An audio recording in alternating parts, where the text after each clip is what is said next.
The morning air in Napa Valley felt alive, thick with the scent of sun-warmed grapes, dew-soaked earth, and the faint hum of distant farm machinery. Owning a vineyard had always been my dream, a vision I'd held since I was a kid watching my grandfather coax miracles from the stubborn soil of his small backyard garden. For the past 5 years, my wife, Elena, and I had poured our lives into our vineyard. Long nights pruning vines, early mornings filtering the first batches of wine, and the endless hustle of tastings and events had cemented us as partners in every sense of the word. Or so I thought. It started small, a handful of little things, each insignificant on its own. The way Elena had begun dressing up for meetings, her perfume a touch heavier, her smiles a bit brighter when Raphael, our vineyard manager, was around. Raphael was a man who could charm the wings off a butterfly, an old friend of Elena's from her study abroad days in Spain. When he'd fallen on hard times, she'd insisted we hire him. I hadn't questioned it. After all, she was as invested in this vineyard as I was, right? But as the days turned into weeks, I started noticing patterns. It wasn't just the smiles or the perfume. It was the way their conversations lingered, the way she laughed at his jokes. Too freely, too fully, and the subtle shift in her demeanor when he walked into a room. I told myself I was imagining things. After all, this was Elena, the woman who had built this dream with me. Surely, she wouldn't jeopardize that. Surely, I was reading too much into harmless camaraderie. Then came that Tuesday.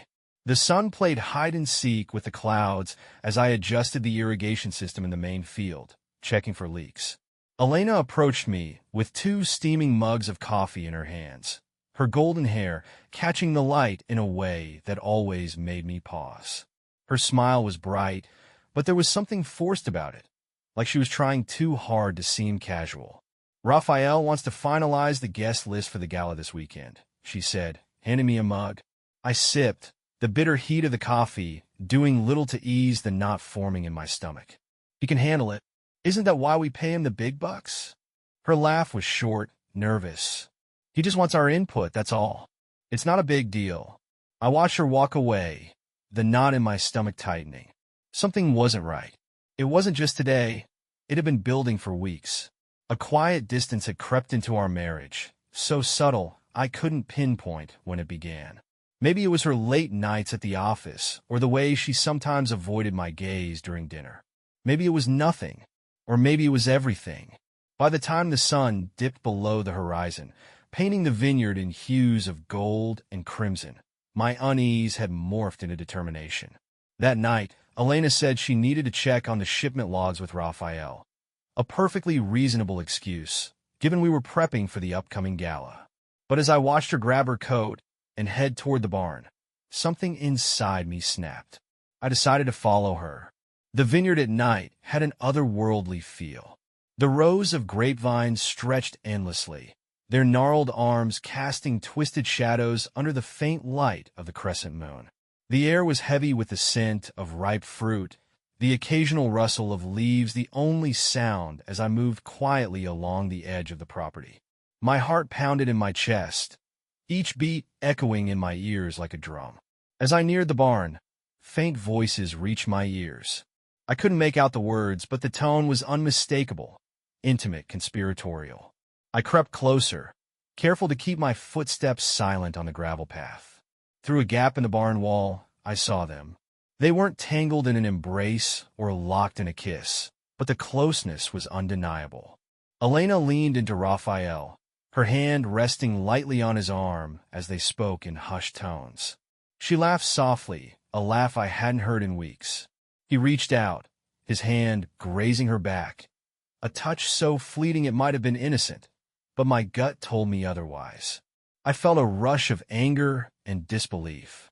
This was the woman who had vowed to share her life with me, the woman who had stood by my side as we turned this barren land into something extraordinary. And now, she was here, sharing laughs and whispers with a man who wasn't her husband. But I held back. Storming in and demanding answers would give me nothing but lies. Instead, I retreated into the shadows, my mind racing. If I wanted the truth, I needed proof. I needed to know how far this went, how deep the betrayal ran. And most importantly, I needed to decide what the hell I was going to do about it. The days leading up to the gala were an excruciating exercise in restraint. Knowing what I knew, or at least suspecting what I suspected, every moment felt like a battle to keep my composure. Elena was the same as always, if not a bit more attentive. She asked how I was feeling about the event, suggested I take some time off after it was over, and even cooked dinner one evening, something she hadn't done in months. I wanted to believe her kindness was genuine, but every gesture now carried a bitter aftertaste, like spoiled wine. The night of the gala arrived with all the pomp and chaos I'd expected. Our vineyard was bathed in golden lights, the sprawling terrace buzzing with wealthy investors, wine critics, and influencers who barely knew the difference between a Merlot and a Shiraz. Elena was in her element, gliding through the crowd like the perfect hostess. Her dress, a deep burgundy that hugged her figure, was stunning. She wore it with an effortless confidence that used to make me feel proud. Tonight it felt like a shield. Raphael was there too, of course, dressed sharply in a tailored navy suit. He commanded attention with his easy charm. Every guest he spoke to seemed to hang on his every word. Watching the two of them work the room, I realized how perfectly they complemented each other. Elena's poise and Raphael's charisma created a dynamic that left everyone captivated. Everyone, it seemed, except me. I kept my distance, playing the part of the busy host. I chatted with the investors, nodded along to the critics, and smiled for photos. All the while, I kept one eye on Elena and Raphael. They were careful, I'd give them that. Never standing too close, never lingering too long in conversation. But the subtle cues were there. The way their eyes found each other across the room, the fleeting smiles, the small touches disguised as accidental brushes. It wasn't until later in the evening, after most of the guests had moved outside for the fireworks display, that I saw my chance. Elena stayed back at the marble bar, topping off her glass with a crisp Sauvignon Blanc. I approached her, my heart pounding in my chest. "Enjoying yourself?" I asked casually, pouring myself a whiskey. She turned, her smile quick but tight. "Of course. The evening's perfect. Everyone seems impressed." I leaned against the bar, swirling the amber liquid in my glass. "Good. It's a big night for us. For the vineyard." "For both of us," she corrected, her eyes meeting mine. "This wouldn't have happened without your vision." Her words should have felt like a compliment, but they rang hollow. I tilted my head, studying her. And Raphael's contributions, of course. He's been invaluable, hasn't he? Her hand froze midair, the rim of her glass hovering just shy of her lips. "What's that supposed to mean?" she asked, her tone light but edged with caution.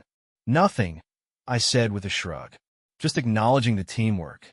The partnership." I emphasized the last word, watching for her reaction. Before she could respond, Raphael appeared, his timing impeccable as always. He moved toward us with the confidence of a man who had nothing to hide, or so he thought. "Is everything all right here?" he asked, his voice smooth, but with an undercurrent of wariness. "Perfect," I replied, my tone sharper than I intended. "We were just discussing partnerships. Why don't you join us for a toast?" He hesitated, glancing at Elena, who avoided his gaze. Then he reached for a glass of his own, plastering on that effortless smile. "Of course, to partnerships." I raised my glass, and we clinked. But as I looked at them over the rim of my glass, I saw the cracks beneath their polished facades. Raphael's usual charm seemed forced, his movements too deliberate. Elena's smile wavered, her hand gripping her glass a little too tightly. As the fireworks began outside, illuminating the terrace in bursts of color, I leaned closer, my voice low enough for only them to hear. "Funny thing about partnerships," I said, "they rely on trust. And when that trust breaks, well, things can fall apart very quickly." Elena's eyes widened, her breath hitching audibly. Raphael shifted, his composure faltering for a split second before he recovered. "Is there something you'd like to say, my friend?" Raphael asked, his voice steady, but his eyes wary. I took a sip of my whiskey, savoring the burn. "Not tonight. Tonight is for celebration. Tomorrow, though, tomorrow might be a different story." With that, I set my glass down and walked away, leaving them standing there under the dim glow of the chandeliers. I didn't need to see their reactions to know I'd rattled them. Tonight wasn't about confrontation. It was about setting the stage. I wanted them to feel the walls closing in, to wonder how much I knew and what I might do. Because while they were busy building their little house of lies, I'd been busy collecting the evidence to bring it crashing down. And when it did, I planned to make sure neither of them would forget it. The night ended without fireworks, at least not the kind the guests came for. As the final sparklers fizzled on the terrace and the last toast was raised under the golden glow of the chandeliers, I felt a quiet fury simmering beneath the surface. I played the role of the composed host, shaking hands and thanking guests as they left, while Elena floated through the crowd with practiced ease, her laughter and charm a mask as seamless as mine. Raphael, too, moved about as though nothing had happened, but his eyes avoided mine now, his posture tense when we passed. When the last guest departed, Elena turned to me in the silent, empty hall, her heels clicking on the marble floor. She looked exhausted yet radiant, her burgundy dress catching the faint light. "We pulled it off," she said softly, offering me a tired smile. "Another perfect gala." I nodded, forcing a smile of my own. Perfect indeed. She leaned in to kiss my cheek, her lips brushing my skin lightly before she headed upstairs. "I'm going to bed. Join me?" "In a bit," I replied, watching her retreat. She paused at the top of the staircase, her silhouette framed by the dim glow of the overhead light. And for a moment, I saw the woman I had married, the woman I had trusted. Then she disappeared down the hall, leaving me alone in the stillness. I didn't sleep that night. I sat in the study, nursing another glass of whiskey, staring at the stack of photos on my desk. The investigator had delivered them earlier that day, a meticulous collection of evidence. Elena and Raphael meeting at a secluded motel, their stolen moments in the back of his car, her hand lingering on his chest in ways that no amount of explanation could justify. Each image felt like a dagger, twisting deeper into the fragile remnants of my trust. By dawn, I had made my decision. The staff meeting I called that morning was unexpected. Normally, I avoided interrupting the daily operations unless absolutely necessary, but today was different. I gathered everyone, Elena, Raphael, the vineyard workers, and the office staff, under the pergola overlooking the main fields. The sky was a brilliant blue, the rows of vines stretching endlessly in the sunlight. It should have been a perfect day. Instead, the air was heavy with unspoken tension. "Thank you all for joining me on such short notice," I began, my voice steady but firm. Elena stood to my left, her expression curious but calm, while Raphael lingered near the back, his arms crossed. This vineyard is built on trust.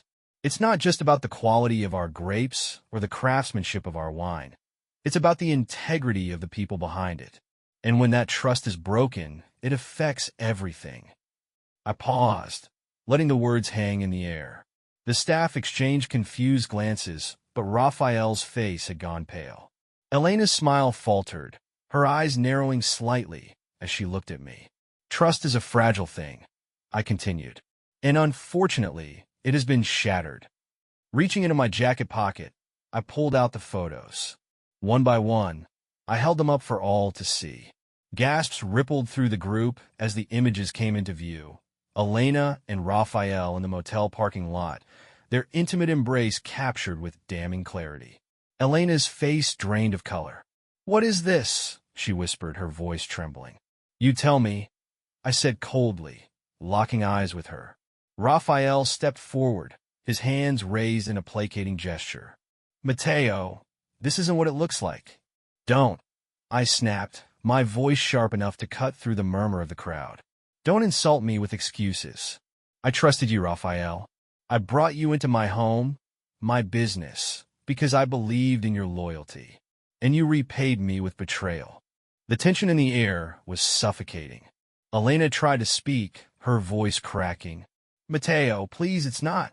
"Save it," I said, cutting her off. "I've heard enough lies to last a lifetime." I turned to the staff, my tone softening. This vineyard is bigger than any one person. It's about the team, the vision we've all worked so hard to build. But I won't allow dishonesty to fester here. Raphael is no longer a part of this team, effective immediately. Raphael opened his mouth to protest, but the look I gave him silenced him. He nodded stiffly, his jaw clenched, before walking away without another word. As for Elena, I didn't have the words. Not yet. I turned and walked toward the vineyard, leaving her standing alone under the pergola, the weight of her actions hanging over her like a storm cloud. For days, I disappeared. I packed a small bag and left without telling anyone where I was going, not even my assistant. The streets of San Francisco became my refuge, a stark contrast to the sprawling luxury of the vineyard. I wandered aimlessly, sleeping on benches, eating from food trucks when I had the appetite, and spending hours watching the waves crash against the rocky shorelines. It was a strange kind of peace, being untethered from the life I had known. I thought about Elena often, about the years we had spent building something I thought was unbreakable. I thought about the betrayal, the lies, and the trust that had been shattered beyond repair. But more than that, I thought about the future, about whether I could rebuild, not with her, but on my own. One evening, as the sun dipped below the horizon, casting the ocean in hues of gold and crimson, I realized something. Betrayal, like a bad harvest, leaves scars. But scars heal. And like the vines I had nurtured through storms and droughts, I could start over. The soil might be bruised, but it wasn't barren. I decided it was time to return. Not to forgive, not to forget, but to reclaim what was mine. Marriage, at its core, is a collection of routines, small, consistent rhythms that form the soundtrack of a shared life. For 12 years, Sarah and I had mastered that symphony. Our mornings began the same way. Coffee by the bay window, the city waking up alongside us. She'd scroll through her phone, catching up on the latest skating videos or sending texts, while I read the paper, pretending not to notice when she stole sips of my coffee despite insisting she hated it black. Evenings were predictable, but comforting. She'd curl up on the couch with her legs tucked under her, binging the latest true crime series while I half-watched, half-replied to emails from work. When we went to bed, she'd always fall asleep first, her breathing a soft metronome in the dark. I'd lie awake sometimes, listening to her, convinced that no matter what challenges life threw our way, we were solid. We were untouchable. The skating thing started a few years ago. Sarah stumbled across an adult beginner skating class while scrolling online one evening and decided to give it a shot. I still remember how excited she was, holding up her phone to show me the advertisement. "It's time I tried something new," she said, her eyes sparkling with determination. At first, it was just a hobby, a couple of hours every Thursday evening. But over time, it became something more. She talked about her lessons constantly. The techniques she was learning, the people she'd met, the rush she felt when she finally nailed a spin. It brought out a light in her I hadn't seen in years. I didn't mind. In fact, I encouraged it. "It's good for you," I'd say, kissing her on the forehead as she laced up her skates before heading out the door. She'd flash me that radiant smile, the one that made me fall for her all those years ago, and my heart would swell. But lately, something had shifted. It was subtle at first, small things that were easy to dismiss. She started coming home later than usual, blaming extra practice or lingering at the rink to chat with her skating friends. She was glued to her phone more often, smiling at messages she never shared with me. Once, I caught her rushing to hide her screen when I walked into the room. "Who's got you smiling like that?" "It's leaning over his shoulder." "Just Carla," she said, mentioning her skating instructor, brushing it off so casually I didn't think to press further. The excuses seemed plausible, the explanations reasonable. But the seed of doubt had been planted, and once it took root, it was impossible to ignore. Everything changed one Thursday evening. She left for the rink as usual, her gym bag slung over her shoulder, and kissed me on the cheek. "Don't wait up," she said. "I might grab a drink with Carla after practice." "Have fun," I replied, watching her walk out the door.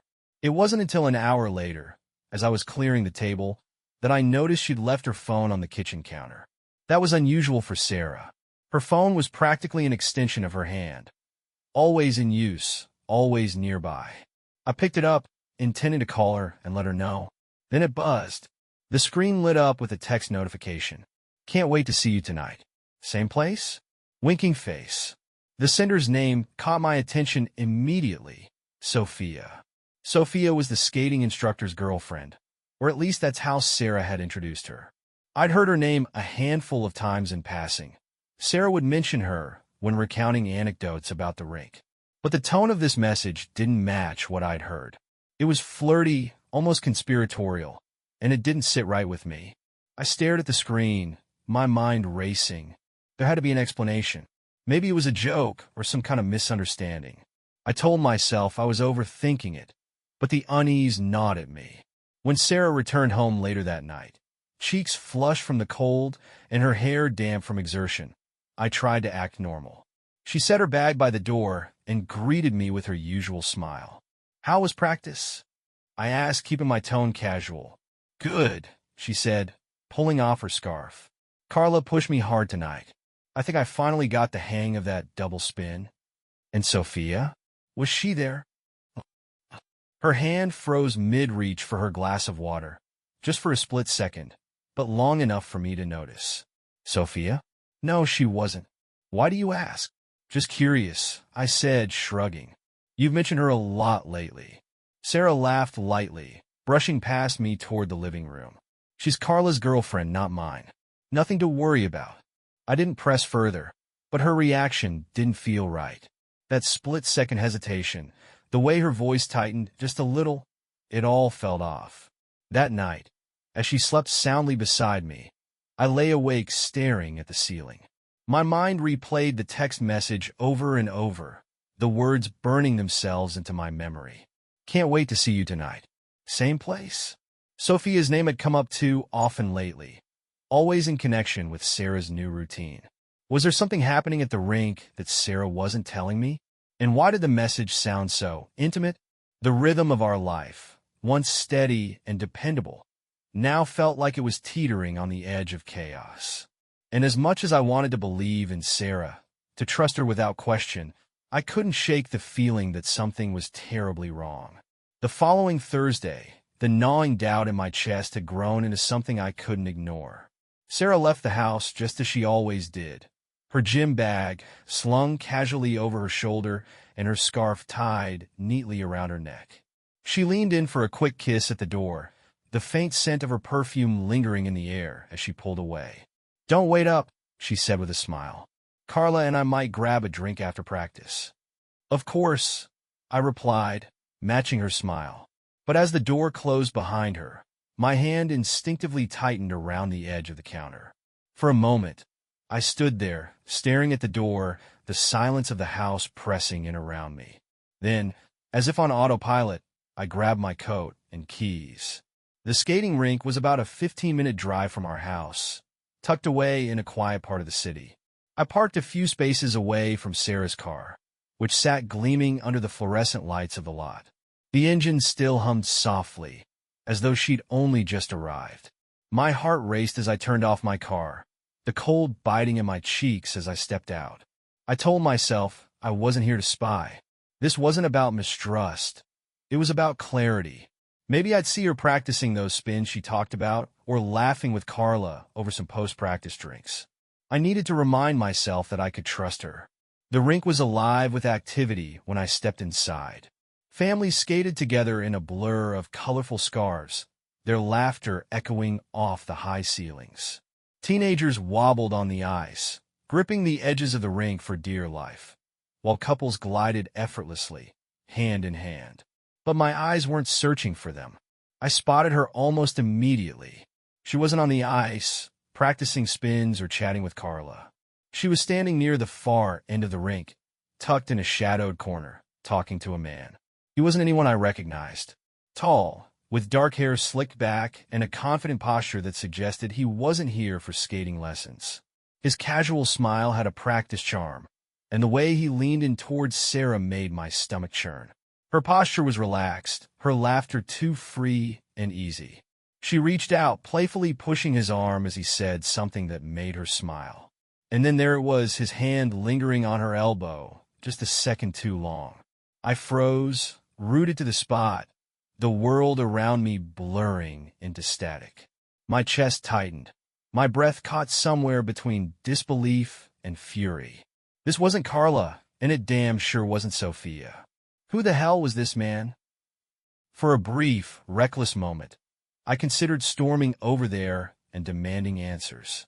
But something stopped me. Maybe it was pride, or maybe it was the small, desperate hope that I was wrong, that there was an innocent explanation for what I was seeing. Then they disappeared into the hallway leading to the locker rooms.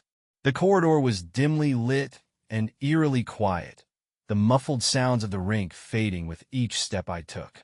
I kept my distance, careful not to let my footsteps echo. Their voices reached me first, low and hushed, their words bouncing off the tiled walls. "You shouldn't be here," Sarah said, her tone hesitant but not firm enough to sound convincing. "Relax," the man replied, his voice smooth and self-assured. "No one's going to find out. Besides, you're worth the risk." The words hit me like a punch to the gut. My head swam, anger bubbling up alongside a deep, gnawing hurt. "I hate sneaking around," Sarah said softly. "Do you?" he teased, his voice laced with amusement. "Because you don't seem to hate it when we're alone." I leaned against the wall, steadying myself as the full weight of their exchange settled over me. My worst fears weren't just paranoia, they were playing out right in front of me. But then came the twist I hadn't expected. "What about Sophia?" Sarah asked, her voice quieter now, almost a whisper. "Sophia?" My mind raced.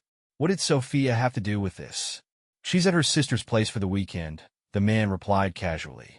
"She doesn't have a clue." I felt like the ground had been ripped out from under me. Sophia, the woman who had texted my wife, whose name had haunted my thoughts for days, wasn't the one Sarah was seeing. No, this man was Sophia's boyfriend. It was all connected in ways I hadn't anticipated. My wife wasn't just betraying me. She was entangled in a web of deceit that extended beyond our marriage. I turned and left before they could spot me, my head spinning with questions and possibilities.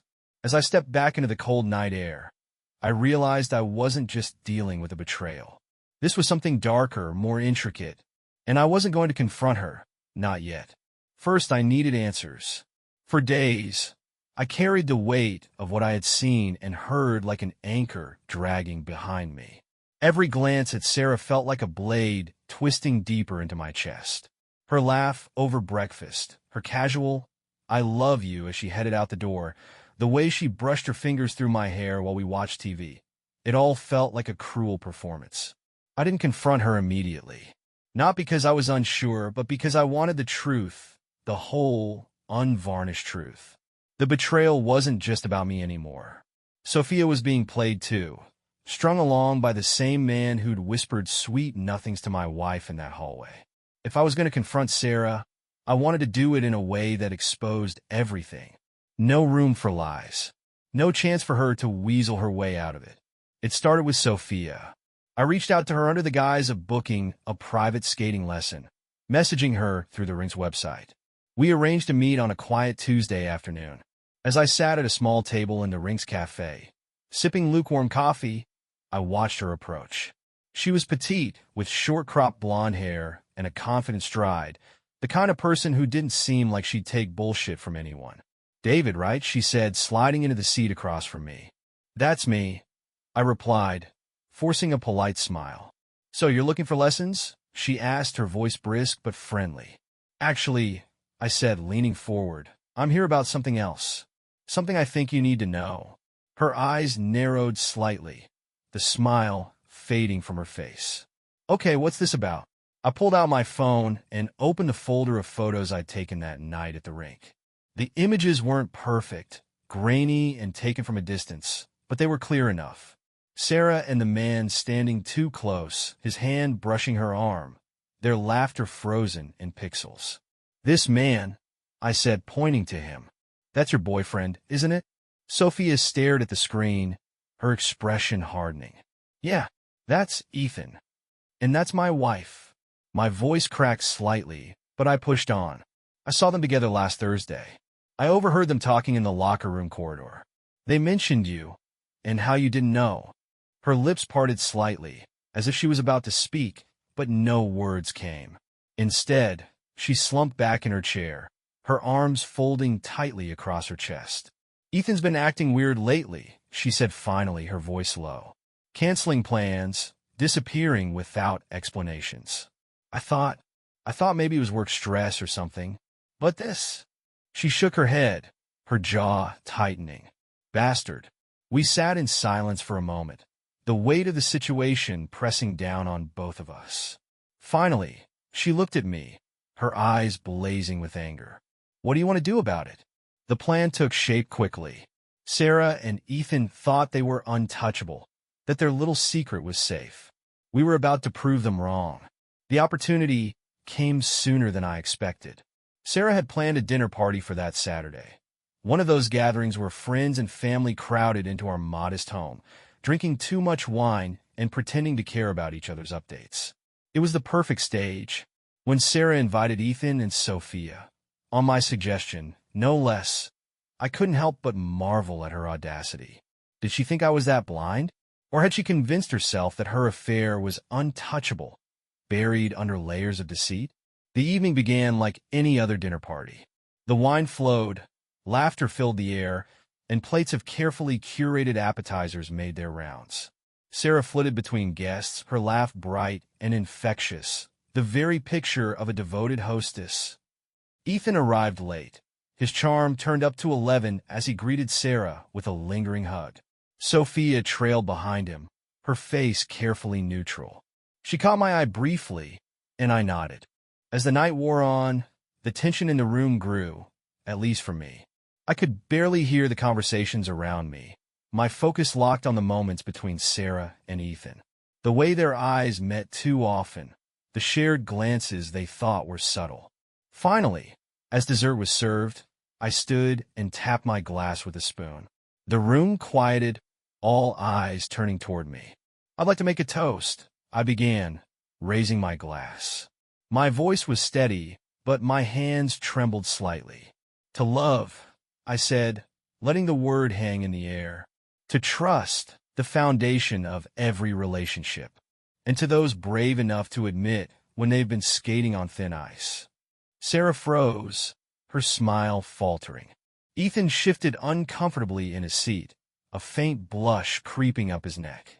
I turned to Sophia, who stood abruptly, her chair scraping loudly against the floor. To those who think they can play us for fools, Sophia added, her voice sharp. She turned to Ethan, fixing him with a glare that could melt ice. You lying piece of shit. The room erupted into chaos. Gasps and whispers filled the air as Sophia threw her drink in Ethan's face, the red wine staining his crisp white shirt. Sarah's face turned ghostly pale as she stammered, trying to form a coherent defense. I don't know what you're talking about, she blurted, her eyes darting to me, then to Ethan. Don't you dare, I said, my voice low but firm. Don't you dare lie to me again. The silence that followed was deafening. Sarah's shoulders slumped as if the weight of her guilt had finally crushed her. By the end of the night, the truth was out, laid bare for everyone to see. Friends and family left awkwardly, murmuring their goodbyes as the tension lingered in the air. Sophia stormed out, her heels clicking against the hardwood floor, Ethan trailing behind her, begging for a chance to explain. And me? I packed a bag and walked out the door without a word. For the next few days, I lived out of my car, sleeping under the stars in the park or finding shelter in a cheap motel. It wasn't glamorous, but it was freeing in its own way. The routines of my life, the ones I thought were unshakable, had been shattered. But in the quiet moments, as I stared up at the sky, I realized something. Sometimes the only way to rebuild is to let everything fall apart first.